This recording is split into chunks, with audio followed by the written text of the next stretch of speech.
ഏറ്റവും കൂടുതൽ ഞാൻ അനുകരിക്കാറുള്ളത് സിനിമാ താരങ്ങളെയാണ്. ആ താരങ്ങളുടെ ശബ്ദമാണ് ഏറ്റവും കൂടുതൽ അനുകരിച്ചിട്ടുള്ളത്. അതിലൊരുപാട് സംഭവങ്ങൾ, വ്യത്യസ്തമായ സംഭവങ്ങൾ ചെയ്തിട്ടുണ്ട്. അതൊക്കെ നിങ്ങളുടെ സഹകരണം പ്രോത്സാഹനം കൊണ്ട് വിജയിപ്പിച്ചിട്ടുമുണ്ട്. ഇപ്രാവശ്യവും ചെയ്യാൻ പോകുന്ന അങ്ങനെ തരുണമാണ്. ഇപ്പോൾ മോർഫിംഗ് എന്ന് പറയുന്ന സാങ്കേതികവിദ്യ നിങ്ങൾക്ക് എല്ലാവർക്കും അറിയാം. മലയാള സിനിമയിലെ താരങ്ങളുടെ ശബ്ദങ്ങളിൽ നിന്നും ചില രാഷ്ട്രീയക്കാരിലേക്കുള്ള രസകരമായ ഒരു മോർഫിംഗ് ആണ് ചെയ്യാൻ പോകുന്നത്.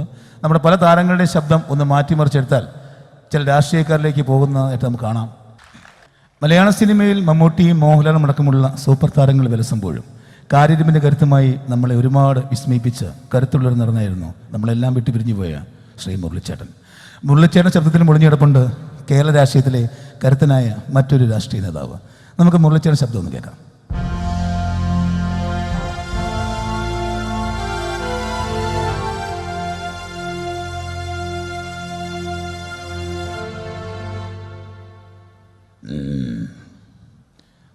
മിസ്റ്റർ വിശ്വനാഥൻ, ജീവിതത്തിൽ ആദ്യമായി നിന്റെ വിറയാർന്ന കൈകളിലേക്ക് ഒരായുധമെടുത്ത് പിടിപ്പിച്ചു തന്നിട്ട് അതേതോ പ്രാണന്റെ നേരെയും ചൂണ്ടിപ്പിടിക്കാനും ഒടിനാടര പോലും വ്യത്യാസമില്ലാതെ കാഞ്ചി വലിക്കാനും നിന്നെ പഠിപ്പിച്ചത് ഈ ശേഖരന.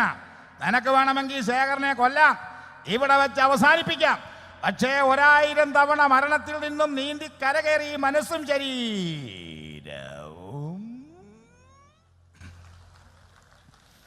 നിന്റെ മുന്നിൽ തോറ്റു കാണണമെങ്കിൽ അതിനൊരു 100 ജന്മം കൂടി ജനിക്കണം. നായായിട്ടും നരിയായിട്ടും പിന്നെ നരനായിട്ടും. മനസ്സിലായോടാ? മലയാള സിനിമയിൽ നമുക്ക് 2 അശോകന്മാരുണ്ട്. ഒന്ന് ഹരിശ്രീകുറിച്ച് അശോകനുമുണ്ട്, പിന്നെ അടൂർ ഗോപാൽ സാർ സിനിമകളിലൊക്കെ ശ്രദ്ധേയമായ വേഷം ചെയ്ത മറ്റൊരു അശോകനുമുണ്ട്. ആ അശോകൻ ശബ്ദത്തിൽ മുടിഞ്ഞു കിടപ്പുണ്ട് കേരള രാഷ്ട്രത്തിലെ മറ്റൊരു കരുത്തനായ നേതാവ്.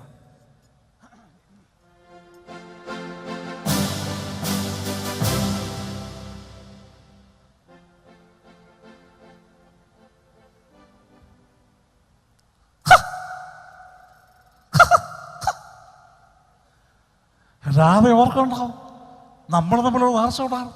രാധ ജയിച്ച ഗുരുവായൂരമ്പലത്തെ സ്ഥാനപ്രദർശനവും ഒരു പുഷ്പാഞ്ജലിയും. എന്താ വാക്ക് ഞാൻ പറഞ്ഞു? ഒരു ചുമട്ടോ തുറപ്പട്ടികളെ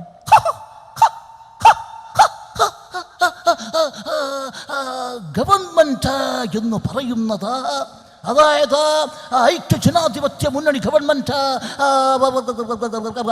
അധികാരത്തിൽ വന്നതിന് ശേഷം മുല്ലപ്പെരിയാർ പോയിട്ട് കണക്കിലെ 6 മനുഷ്യരെക്കുറിച്ച് സംസാരിക്കാൻ ഇവിടെ ആരും തയ്യാറായിട്ടില്ല. ഗവൺമെന്റ് മാറിയെങ്കിൽ മാത്രമേ ശക്തമായ ഒരു ഭരണം കാഴ്ചവെക്കാൻ സാധിക്കൂ എന്ന ഒരു പ്രതിപക്ഷ നേതാവ് എന്ന നിലയിൽ ഞാൻ പറയാൻ ആഗ്രഹിക്കുകയാണ്. Thank you. നമ്മൾ ടി വിയിൽ ഒരുപാട് പരിപാടികൾ കാണാറുണ്ട്, പ്രത്യേകിച്ചും ഫോണിൻ പരിപാടികൾ. ഇത്തിരിയില്ലാത്ത കൊച്ചുകുട്ടികൾ ഇത്തിരിയില്ലാത്ത ഡ്രസ്സുമിട്ട് വായിൽ വള്ളി വർത്തമാനങ്ങൾ പറയുന്ന ഒരുപാട് ഫോൺ പരിപാടികൾ. പലപ്പോഴും ആ കൊച്ചുകുട്ടികളുടെ കൊച്ചു വസ്ത്രധാരണം കാണുമ്പോൾ അത് കൊച്ചു കുഞ്ഞുങ്ങളാണെന്നുള്ള കാര്യം നമ്മൾ പോലും വിസ്മരിച്ചു പോകുമെന്നുള്ളതാണ്. അത്രയ്ക്ക് മോശമാണ് ആ കൊച്ചു കുഞ്ഞുങ്ങളുടെ വസ്ത്രധാരണം.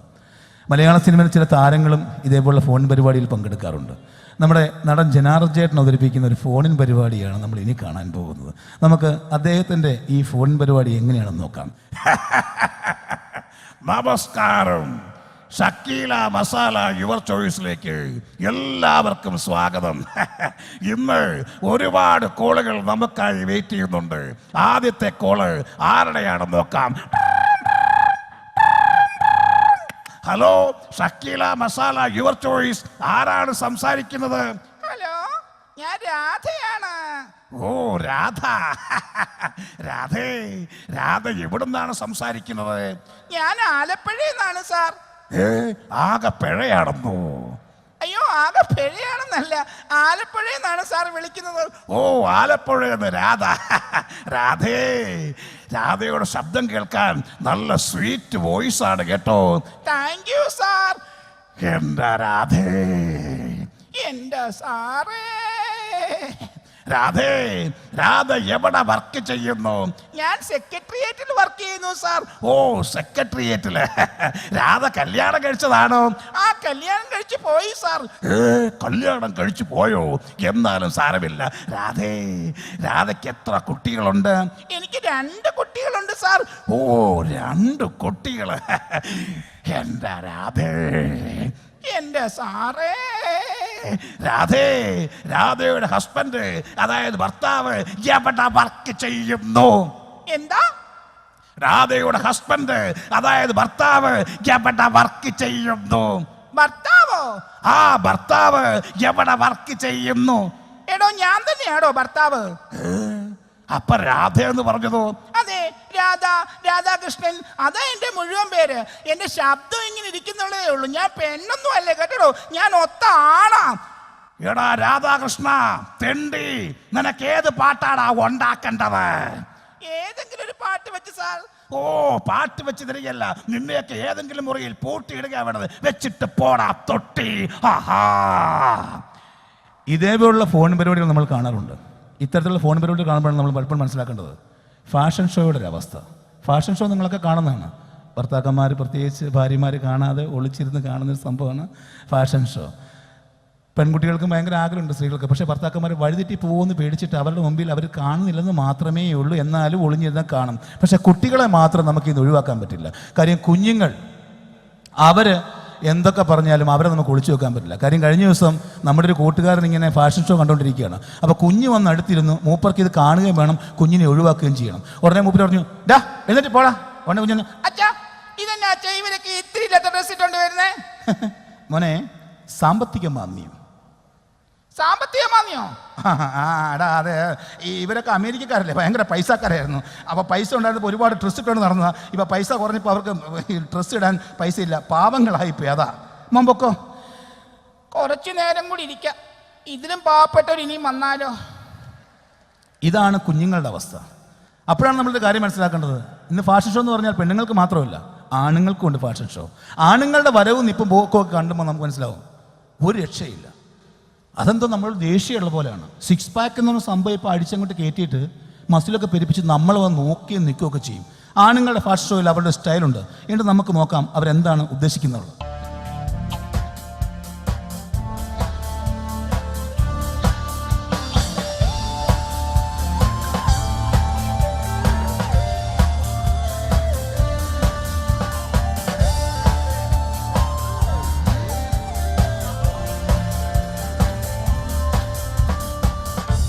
ഇങ്ങനെ നോക്കിയിട്ട് പോകും. പക്ഷേ ഈ നോട്ടത്തിന് ഒരുപാട് അർത്ഥങ്ങളുണ്ട്. ഈ നിൽക്കാനും നോക്കാനൊക്കെ പഠിപ്പിക്കുന്നത് റിയൽ എസ്റ്റേറ്റുകാരാണ് ശരിക്കും. അവരൊരു സ്ഥലം വന്ന് കാണും, എന്നിട്ട് അവിടെ എന്തെല്ലാം ഉണ്ടെന്ന് ആദ്യം നോക്കി വെക്കും. കുറേ മരങ്ങളും ഒക്കെ കുറേ നോക്കി വെക്കും. നമുക്കിനി നോക്കാം ഇവരെന്തൊക്കെയാണ് നോക്കി വെക്കുന്നുള്ളത്.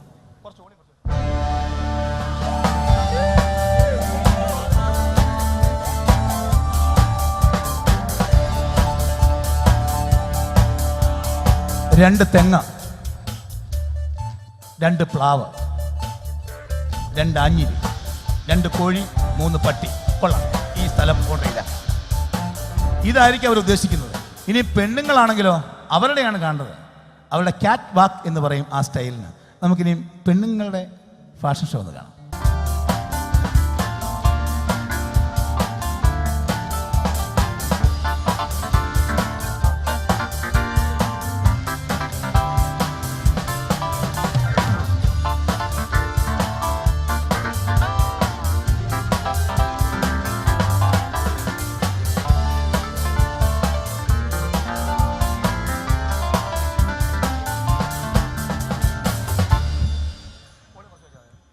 ഇനി ഇവരൊക്കെ മനസ്സിൽ എന്തൊക്കെയോ കാണുന്നുണ്ട്.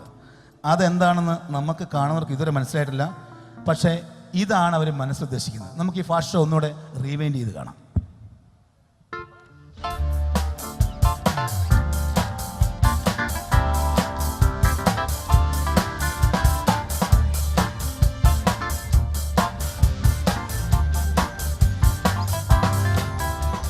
ഇതെങ്ങനെയുണ്ട്?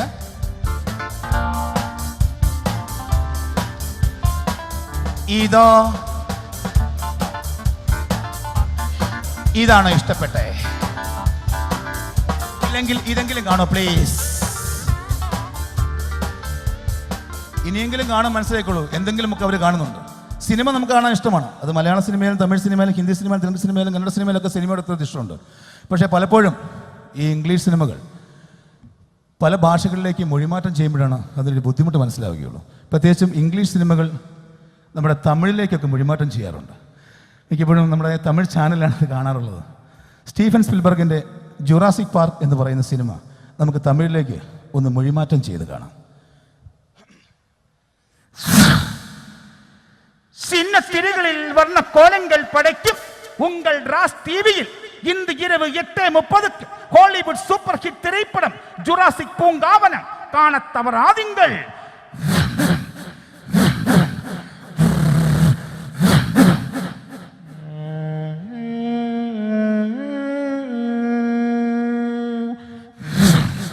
Steven Spielberg, Jurassic Park.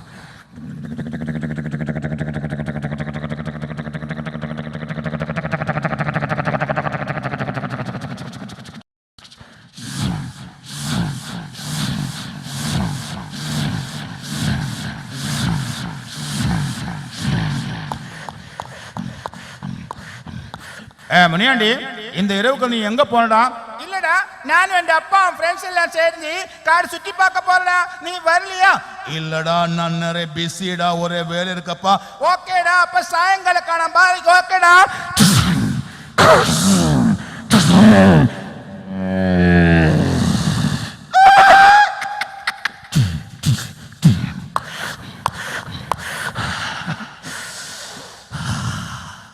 அப்பா, என்ன குளிரு, என்ன குளிரு.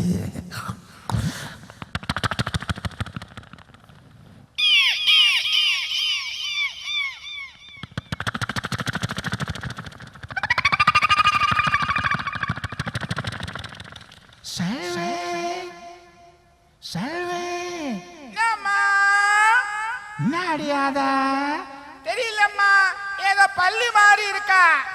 அப்படியா? நான் பயந்துட்டாடா.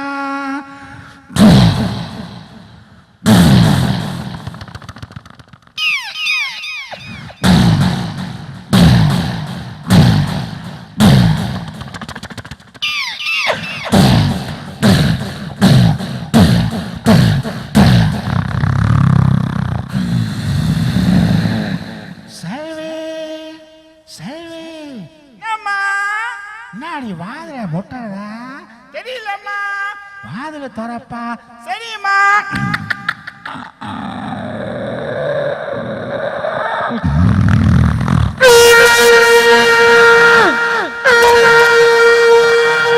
அம்மா காப்பாத்துங்க, பெரிய ஓந்து வந்துட்டாங்க.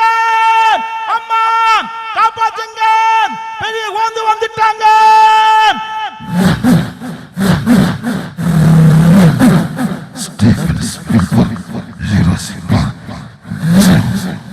പ്രിയപ്പെട്ടവരെ, എൻ്റെ ഹൃദയം നിറഞ്ഞ നമസ്കാരം.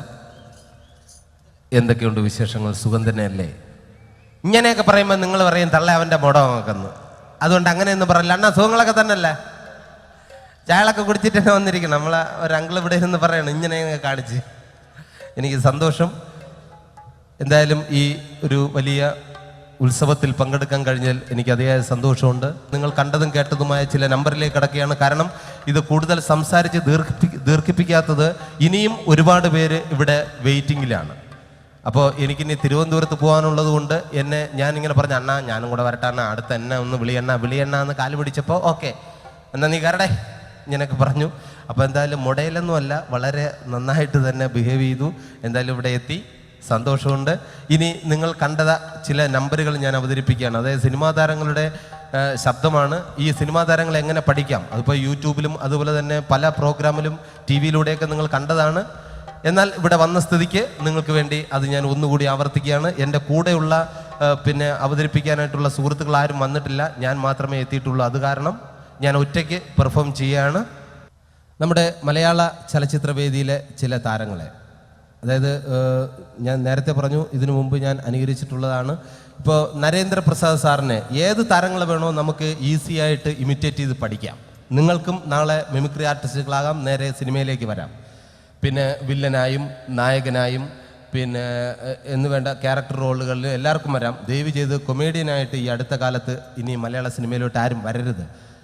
വലിയ ദിവസമൊന്നും വേണ്ട, ഒരു 10-15 വർഷത്തേക്ക്, അല്ലെങ്കിൽ ഞാൻ ചത്തതിന് ശേഷം വന്നാൽ മതി. ഇങ്ങനെയൊക്കെ പറയാം, അതൊക്കെ വെറുതെയാണ്. പുതിയ പുതിയ ആൾക്കാർ വരുമ്പോഴേ കൂടുതൽ ഇൻഡസ്ട്രി കൂടുതൽ വികസിക്കും. അത് വേണം, ഒരു മത്സര ബുദ്ധി വേണം.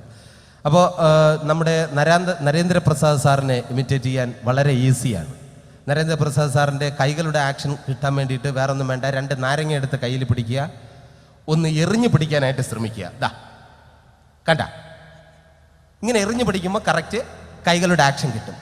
പിന്നെ മുഖത്ത് വരുന്ന എക്സ്പ്രഷൻ, അതിന് വേണ്ടിയിട്ട് വേറെ ഒന്നും വേണ്ട, മുന്നിലിരിക്കുന്ന ആൾക്കാരെയൊക്കെ അസലായിട്ട് കൊഞ്ഞനം കുത്തിയാൽ മാത്രം മതി.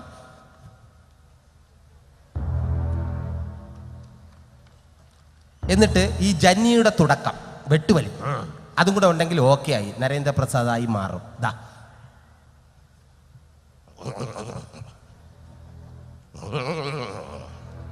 ഇനി പാറപ്പുറത്ത് ചുരുട്ടേറ്റ് പിടിക്കുന്ന സൗണ്ടാ. 16 കൊല്ലം മുമ്പ് നെറ്റി പിളർന്ന് ചോര വീണ പുഴക്കരയിലെ പൂഴിമണ്ണുവാരി കയ്യിലെടുത്ത് ഈ അപ്പനൊരു പ്രതിജ്ഞ എടുത്തിരുന്നു. അത് മാറ്റാൻ സൂര്യൻ പടിഞ്ഞാറെന്ന് മുതിച്ചു തുടങ്ങിയിട്ടില്ലല്ലോ. കണിമംഗലം കോവിലകത്തിന്റെ നാശം പൂർണ്ണമാകട്ടെ, അതിന്റെ മേൽക്കൂര നിലംപൊത്തട്ടെ, എന്നിട്ട് ആലോചിക്കാം അപ്പന്റെ വാക്ക് മാറ്റുന്ന കാര്യം. ഇനി എനിക്കൊന്നും പറയാനില്ല, കേൾക്കാനും ആയുസ്സിനു വേണ്ടി ഉറക്കെ പ്രാർത്ഥിച്ചുകൊള്ളുക. ആയുഷ്മാൻ ഭവ. Thank you. ഇനി നമ്മുടെ ഭാഭാവിനയ ചക്രവർത്തി ശ്രീ മധുസാറിനെ ഇമിറ്റേറ്റ് ചെയ്യാൻ ഇതിനേക്കാൾ എളുപ്പമാണ്. കാരണം ഈ പുള്ളിയുടെ ആ രൂപമെല്ലാം ശ്രദ്ധിച്ചാൽ നമുക്ക് മനസ്സിലാവും. മുഖം, പ്രത്യേകിച്ച് ഫേസ് ശ്രദ്ധിച്ചു കഴിഞ്ഞാൽ ഒരുപാട് ഭാവങ്ങൾ പാണ്ഡ്യ ലോറിക്കൊക്കെ വന്ന് മുഖത്ത് തള്ളിയിട്ട് പോകും. ആ മൈന്യൂട്ടായിട്ടുള്ള ഭാവം പോലും നമ്മൾ നോക്കി പഠിച്ചു കഴിഞ്ഞാൽ നമുക്ക് മനസ്സിലാവും എങ്ങനെയാണ് ഇതുണ്ടായതെന്ന്. അപ്പോൾ ഞാൻ കണ്ടുപിടിച്ചപ്പോൾ എനിക്ക് വളരെ ഈസി ആയിട്ട് കിട്ടി. വേറൊന്നുമല്ല, പുള്ളിയുടെ ആ ഭാവം മുഖത്ത് വരാൻ വേണ്ടിയിട്ട്, മുഖത്തിൻ്റെ കാര്യം ഇവിടെ നിൽക്കട്ടെ, കൈകളുടെ സംഭവം റെഡിയാൻ വേണ്ടി വേറെ ഒന്നും വേണ്ട. നമ്മൾ സൈക്കിൾ വിട്ടറിയാലോ, കൈ കൊണ്ട് സൈക്കിൾ വിട്ടുക, ദാ ബ്രേക്ക്, തിരിച്ച് കറക്കുക, റിവേഴ്സ്. ഇനി ഇടത്തെ കാലം ആർക്കും വേണ്ട, അത് എടുത്ത് എറിഞ്ഞ് നടക്കുക.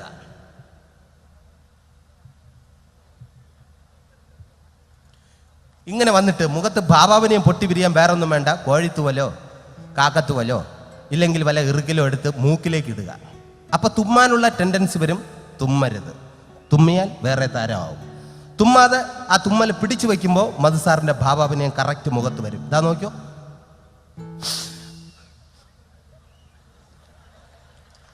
തുമ്മിയാ പോയി, തുമ്മരുത്, വീണ്ടും കുത്തുക.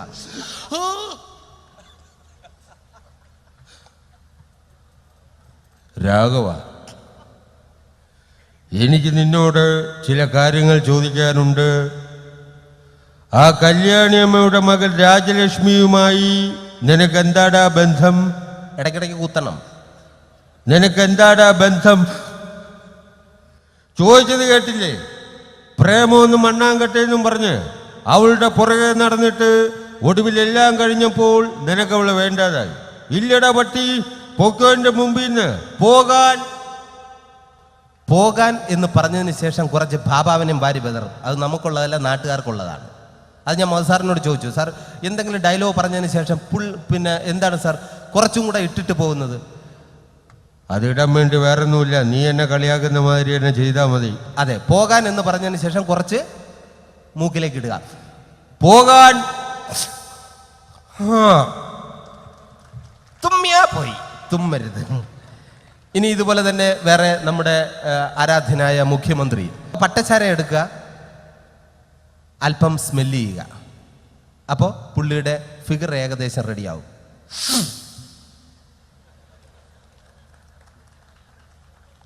ഇനി ഇത് ഉള്ളിലേക്ക് അല്പം സേവിക്കാൻ ശ്രമിക്കുക. അപ്പോൾ ബോഡി ലാംഗ്വേജ് ഫുൾ ക്ലിയർ ആവും.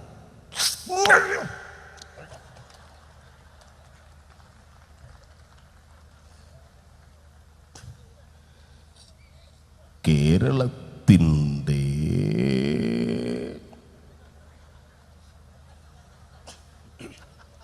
വരുന്ന 1.5 വർഷവും കേരള ടീമിൻ്റെ ധോണി ഈ ഞാൻ തന്നെയാ. പിന്നെ പിണങ്ങാറായിക്കിപ്പോൾ സേവാങ്കിൻ്റെ അവസ്ഥയാ. ടീമിലുണ്ടോ ഉണ്ട്. കളിക്കുന്നുണ്ടോ? ഇല്ല. മുട കണ്ടാൽ ഇടപെടുമണ്ണ. ഇത്രയേ ഉള്ളൂ. എവിടെയൊക്കെയാണ് സ്റ്റോപ്പ് ചെയ്യുന്നത്, എവിടെയൊക്കെയാണ് എറിയണമെന്ന് ആർക്കും അറിയാലോ. ഇങ്ങനെ അങ്ങ് പോകും. ഇനി ഇതുപോലെ തന്നെ നമ്മുടെ മലയാള സിനിമയിലെ പിന്നെ നമ്മുടെ എല്ലാം ആരാധ്യപുരുഷൻ ശ്രീ മമ്മൂക്കയെ ഇമിറ്റേറ്റ് ചെയ്യാനും വളരെ ഈസിയാണ്. ഒരു ഷൂ ഇട്ടാൽ മതി, അറിയാലോ. കാര്യം ഇല്ലെങ്കിൽ നടത്ത ക്ലിയർ ആവില്ല. ഞാനിത് പുള്ളിയുടെ മുമ്പേക്ക് ഇമിറ്റേറ്റ് ചെയ്തോ പുള്ളി അസലായിട്ട് കൈയടിച്ച് ചിരിച്ചതാ. പിന്നീട് എന്നെ പ്രാവും, അതെനിക്ക് വിഷയമല്ല. പക്ഷെ അപ്പം ചിരിക്കുന്നുണ്ടല്ലോ, നമുക്ക് അതറിഞ്ഞാൽ മതി. അപ്പം ചിരിച്ചങ്ങ് കളയുക. അപ്പോൾ മമ്മൂക്ക ഇമിറ്റേറ്റ് ചെയ്യുമ്പോൾ ദാ ഒരു ഷൂ ഇടുക, ആ നടത്ത ക്ലിയർ ആവും.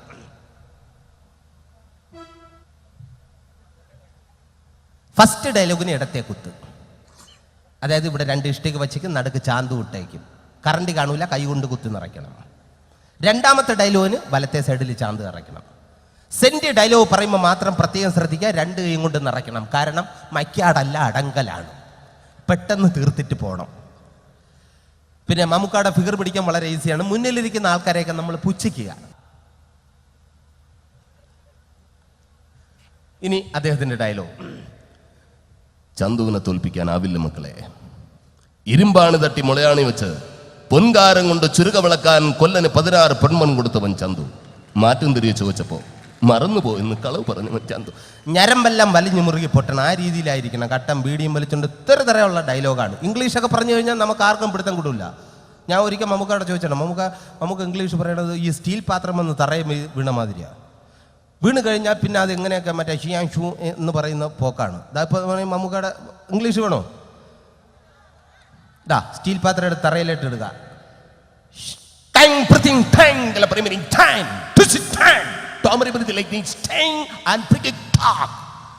ആർക്കും പിടികിട്ടിയില്ല. ഞാനും ചോദിച്ചിട്ടുണ്ട്. അപ്പം അത് കറക്റ്റ് ഇംഗ്ലീഷ് അറിയുന്നവർക്കൊക്കെ പിടികിട്ടും. നമുക്ക് എവറിത്തിങ് ട്രൈങ് ഡ്രിങ്കില്ല എന്ന് പറഞ്ഞു കഴിഞ്ഞാൽ ചിലപ്പോഴൊക്കെ പിടികിട്ടും. അപ്പം അത് കഴിഞ്ഞിട്ട് വച്ചിരിക്കണേ മൈക്ക് ഓൺ ചെയ്ത് വെച്ചിട്ട്. അപ്പം അത് കഴിഞ്ഞിട്ട് ഇനി ലാലേട്ടൻ ഇമിറ്റേറ്റ് ചെയ്യാൻ ഇതിനേക്കാൾ എളുപ്പമാണ് ഇടത്തേത്തുള്ള 90 ഡിഗ്രി ചരിയുക. അത് വെറുതെ അങ്ങ് ചരിച്ചിടണം.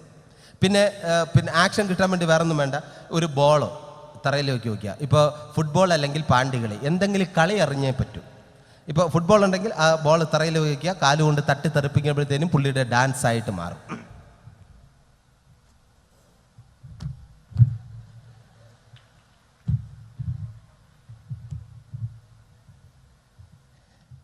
എടോ വീരപ്പൻ എന്ന് പേരുള്ള തേടേരിച്ചട്ടെ, താൻ ആരാടോ നാട്ടുരാജാവ്? തൻ്റെ കളരിയും തരികയുടെ നമ്പരും എല്ലാം ചിലവാകും. അങ്ങ് കാട്ടിലെ ഇത് സ്ഥലം വേറെയാ. ഒരുപാട് കളി കണ്ടവനാ ഞാൻ. ഒന്നിനും പറ്റിയില്ലെങ്കിൽ തന്നെ പച്ചയ്ക്ക് കൊളുത്തിട്ടേ ജഗന്നാഥൻ ഈ മണ്ണ് വിടൂ. നീ പോമോനെ ദിനേശ ചുമ്മാ. സുരേഷ് ഏട്ടനെ ഇമിറ്റേറ്റ് ചെയ്യാൻ വളരെ ഈസിയാണ്. കാര്യം മമ്മൂക്കായ മോഹൻലാലിനെ അറിഞ്ഞു കഴിഞ്ഞാൽ പിന്നെ സുരേഷ് ഏട്ടനെ ഈസിയാണ്. ഇപ്പം ഞാൻ കാണിച്ചു തരാം. എന്താ മമ്മൂട്ടി 25 കിലോ ചാണകം കൊണ്ട് തറയിടുക, ടൈമിംഗ് അനുസരിച്ച് ചവിട്ടുക. മമ്മൂട്ടി ചാണകം ചവിട്ട് മോഹൻലാൽ. വീണ്ടും മമ്മൂട്ടി മോഹൻലാൽ. സ്പീഡാക്കിയാൽ മാത്രം മതി. മമ്മൂട്ടി മോഹൻലാൽ, മമ്മൂട്ടി. കണ്ട, ഇനി എന്ത് ചോദിച്ചാലും വേണ്ട എന്നും കൂടെ പറഞ്ഞേക്കണം.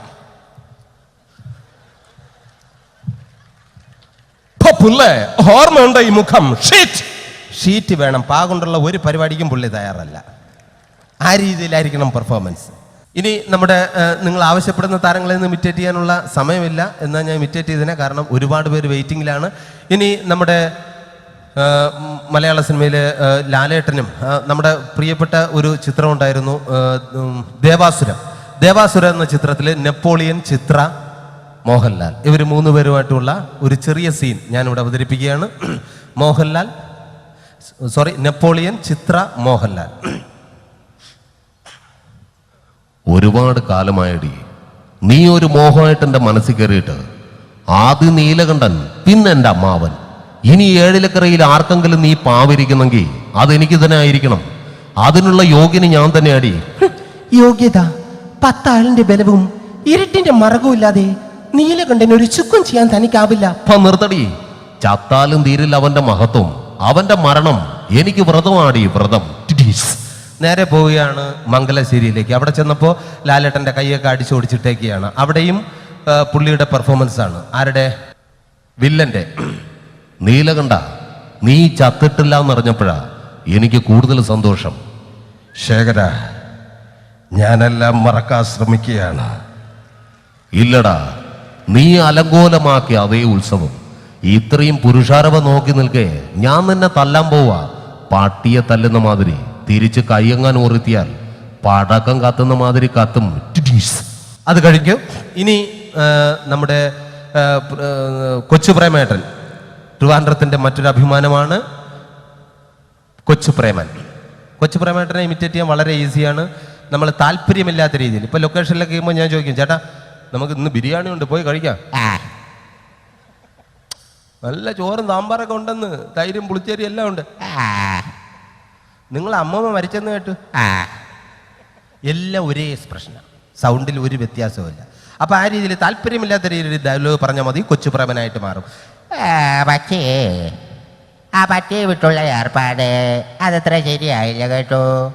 പട്ടിയുണ്ട് സൂക്ഷിക്കുക എന്ന ബോർഡ് വയ്ക്കുന്ന പോലെ ഇവിടെ മുണ്ട് പറിക്കുന്ന കുട്ടികളുണ്ട് എന്നുകൂടി എഴുതി വയ്ക്കുന്നത് വളരെ നന്നായിരിക്കും. എന്നാ പിന്നെ ഞാനങ്ങോട്ട് താങ്ക് യു. ഇനി നമ്മുടെ പ്രിയങ്കരിയായ ബിന്ദു പണിക്കർ. എടാ അശോക, എനിക്ക് നിന്നോട് ഒരുപാട് കാര്യങ്ങൾ പറയാനുണ്ട്. പണ്ട് ഞാൻ കോളേജിൽ പഠിക്കുമ്പോൾ എനിക്കായിരുന്നു ക്ലാസ്സിൽ ഫസ്റ്റ്. പക്ഷെ റിസൾട്ട് വന്നപ്പോൾ ഞാൻ തോറ്റു. അതെങ്ങനെ? അവറ്റകൾക്ക് എന്നോട് സ്നേഹമില്ലല്ലോ. Thank you. ഇനി ഒരൊറ്റ ചെറിയൊരു നമ്പറോടുകൂടി എൻ്റെ ഈ കലാവിരുന്ന് ഇവിടെ അവസാനിക്കുകയാണ്. നമ്മുടെ മലയാള സിനിമയിൽ പഴയകാല ആക്ഷൻ സൂപ്പർ സ്റ്റാർ ശ്രീ ജയനെ ഇമിറ്റേറ്റ് ചെയ്തുകൊണ്ട് മലയാളത്തിൽ മറ്റ് 2 താരങ്ങളും കൂടെ ഉദയം ചെയ്തു. ഒന്ന് ഭീമൻ രഘു, പിന്നെ ജഗദീഷ്. ഇത് ഞാൻ ജഗദീഷ് ചേട്ടനോട് പറഞ്ഞപ്പോഴും ഭീമൻ രഘു ചേട്ടനോട് പറഞ്ഞപ്പോഴും അവരാരും നമ്മളങ്ങനെ ഇമിറ്റേറ്റ് ചെയ്തിട്ടൊന്നുമില്ല എന്ന് പറഞ്ഞു. ഇനി നിങ്ങൾ തീരുമാനിക്കുക, ഈ ജയൻ എന്ന വ്യക്തിയെ പുള്ളി ഇമിറ്റേറ്റ് ചെയ്തിട്ടുണ്ടോ ഇല്ലയെന്ന്. ആദ്യം അവരുടെ ശബ്ദം. അവിടെ നിൽക്കാൻ നീ എന്നോട് പെൺപിള്ളേരെ ശല്യം ചെയ്യുന്ന അലബലാതി ഷാജി. ഇനി ഭീമൻ രഘു. ഭരണം മിസ്റ്റർ ഇന്ത്യയോടൻ, ഈ പരപൂമോനെ പണ്ട് പാലക്കാട് വിക്ടോറിയ കോളേജ് മുതൽ അങ്ങ് കണ്ണൂർ കോട്ട മൈതാനം വരെ പട്ടിയെ തല്ലിയമാര് തല്ലിയതാ. കുറെ കാലമേടാ കയ്യും കാലൊക്കെ ഒന്ന് അനക്കിയിട്ട്. ഇത്ര പറയും, പിന്നെ ലാലേട്ടൻ്റെ ഇന്ന് വേഷാടിയും വാങ്ങിച്ചുകൊണ്ട് പോകും. അത് വേറൊരു കഥ. പിന്നെ വരുന്നത് ജഗദീഷ് ചേട്ടൻ. എക്സ്ക്യൂസ് മീ, ചേട്ടൻ കാര്യമായിട്ട് പറഞ്ഞതാണോ എനിക്കിട്ടൊന്ന് താങ്ങിയതാണോ? വരട്ടെ. ഇനി ഇവരുടെ ആക്ഷനാണ് ഞാൻ നിങ്ങളുടെ മുമ്പിൽ പ്രദർശിപ്പിക്കുന്നത്. ആദ്യം ജയനെ ഇമിറ്റേറ്റ് ചെയ്തുകൊണ്ടാണ് ഇവർ മറ്റ് 2 പേരും സിനിമയിലേക്ക് എത്തിയത്. ഈ നടത്തയെല്ലാം ആക്ഷൻസ് എല്ലാം കറക്റ്റ് ആയിരിക്കും. അത് ക്ലിയർ ആണെങ്കിൽ മാത്രം കൈയടിച്ചാൽ മതി. ആദ്യം ജയൻ, ഞാൻ പറയുകയാണ്, ആദ്യം ജയൻ, അല്പക്കൂടെ സ്പീഡ് ഭീമൻ രഘു, അല്പക്കൂടെ സ്പീഡ് ജഗദീഷ്. ക്ലിയർ ആണോ നോക്കൂ. ആദ്യം ജയൻ.